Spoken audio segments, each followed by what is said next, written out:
Hi hello guys. நம்ம இந்த வீடியோவில் சக்கக்கூறு ஃப்ரை, அதாவது பலாக்கொட்டை ஃப்ரையை பற்றி பார்க்க போகிறோம். ஸோ நிறைய பேருக்கு இது தெரிஞ்சிருக்கும், தெரியாத ஒரு சிலருக்காக இந்த வீடியோ. நம்ம இந்த சீசன் பலாப்பழம் கிடைக்கிற ரொம்ப நல்ல சீசன். ஸோ இந்த சீசனில் நீங்கள் வாங்குகிற பலாப்பழத்தில் இருக்க கொட்டையை வேஸ்ட் பண்ணாமல் அதை எடுத்து நல்லா காய வச்சு அதுலேருந்து நமக்கு நிறைய டிஷ்ஷஸ் பண்ணி சாப்பிட போகிறோம். ஸோ இது காய வச்சு எடுத்த கொட்டை உரித்து வச்சுருக்கேன். ஸோ உரிக்கும் போது நமக்கு ப்ரௌன் கலர் வரும். இதை வச்சு நம்ம இன்றைக்கி ஃப்ரை செய்ய போகிறோம். வாங்க எப்படி செய்யுதுன்னு பார்க்கலாம். ஸோ நம்ம ஃப்ரை செய்கிறதுக்கு தேவையான பொருட்கள்: பலாக்கொட்டை, உருளைக்கிழங்கு, வெங்காயம், தக்காளி, கருவேப்பிலை, பச்சை மிளகாய், இஞ்சி பூண்டு விழுது, மிளகாத்தூள், மல்லித்தூள், மஞ்சள்தூள், கரம் மசாலா, அதுக்கப்புறம் கொஞ்சோண்டு சீரகம்.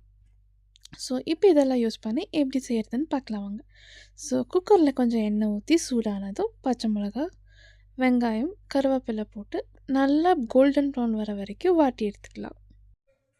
கைஸ், இந்த பலாக்கொட்டையில் நிறைய மெடிசினல் யூஸஸ் இருக்குது. ஸோ கண்டிப்பாக ஒரு டைம் இதை ட்ரை பண்ணி பாருங்கள். ஸோ இப்போ வெங்காயம் நல்லா வாடி வந்துருச்சு. இந்த ஸ்டேஜில் இஞ்சி பூண்டு விழுது ஆட் பண்ணிக்கலாம். ஆட் பண்ணி இதை நல்லா இறக்கி விட்டு இதை நல்லா பச்சை வாசம் போகிற வரைக்கும் வாட்டிக்கலாம். இது பச்சை வாசம் போய் கிடைச்சோன்னே இந்த இடத்துல நம்ம தக்காளி ஆட் பண்ணுறோம். தேவையான அளவு ஒரே ஒரு சின்ன தக்காளி போதும், ஜாஸ்தி வேண்டாம். தக்காளி நல்லா வெந்ததுக்கப்புறம் இப்போ நம்ம எடுத்து வச்சுருந்த பொடியெல்லாம் தண்ணி ஊற்றி மிக்ஸ் பண்ணி வச்சுருக்கோம். ஸோ அதையும் ஆட் பண்ணி இந்த பச்சை வாசம் போய் எண்ணெய் பிரிஞ்சு வர வரைக்கும் நம்ம நல்லா இதை மிக்ஸ் பண்ணி விட்டு நல்லா முறைய விட்டுடலாம்.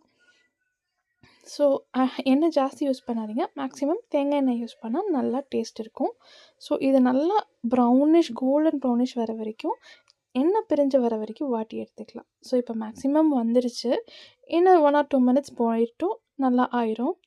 ஸோ இந்த ஸ்டேஜில் நம்ம எடுத்து வச்சுருக்க பலாக்கொட்டையை இந்த மாதிரி ஸ்லைஸாக கட் பண்ணி வச்சு ஆட் பண்ணிவிட்டு ஒரு மிக்ஸ் விட்டு அது கூடயே நம்ம எடுத்து வச்சுருக்க உருளைக்கிழங்கையும் ஆட் பண்ணிக்கலாம். ஸோ இது ரெண்டையும் மிக்ஸ் பண்ணி இதுக்கு தேவையான அளவு தண்ணி கொஞ்சோண்டு ஊற்றுங்க. நம்ம இது ஃப்ரைன்னா எடுக்கிறோம், அதனால் தேவையான அளவு உப்பும் 1 கிளாஸ் அளவுக்கு தண்ணி மட்டும் ஆட் பண்ணி நம்ம நல்லா 2-3 விசில்ஸ் வச்சு எடுத்துக்கலாம். ஸோ காய்ஸ், நீங்களும் இந்த சீசனில் மறக்காமல் பலாப்பழம் கிடைச்சா அந்த கொட்டை எடுத்து இந்த டிஷ் ட்ரை பண்ணி எப்படி இருந்துச்சுன்னு கமெண்ட் பண்ணுங்கள். பலாக்கொட்டைக்கு விசில் வச்சு தான் நம்ம வேக வைக்கணும். நார்மலாக வச்சா வேகாது. ஸோ ஒரு 3 to 4 விசில்ஸ் மட்டும் நம்ம நல்லா வச்சு எடுத்துடலாம். ஸோ வெந்ததுக்கப்புறமா ஸ்டீம் ஃபுல்லாக இறங்குன்னு ஓப்பன் பண்ணிடலாம். ஸோ நமக்கு விசில் வந்துருச்சு. ஸோ இப்போ ஸ்டேஜில் நம்ம ஆஃப் பண்ணி நல்லா ஸ்டீம் இறங்க வச்சிடலாம். ஸ்டீம் இறங்கிடுச்சு. இப்போ நமக்கு சர்வ் பண்ண நம்மளோட பலாக்கொட்டை ஃப்ரை ரெடி. ஸோ காய்ஸ், நீங்களும் ட்ரை பண்ணி பார்த்துட்டு எப்படி இருக்குன்னு மறக்காமல் கமெண்ட் பண்ணுங்கள். வீடியோ பிடிச்சிருந்தா லைக் பண்ணுங்கள், ஷேர் பண்ணுங்கள், கமெண்ட் பண்ணுங்கள். So guys, until next video, stay tuned. Bye bye. Thank you.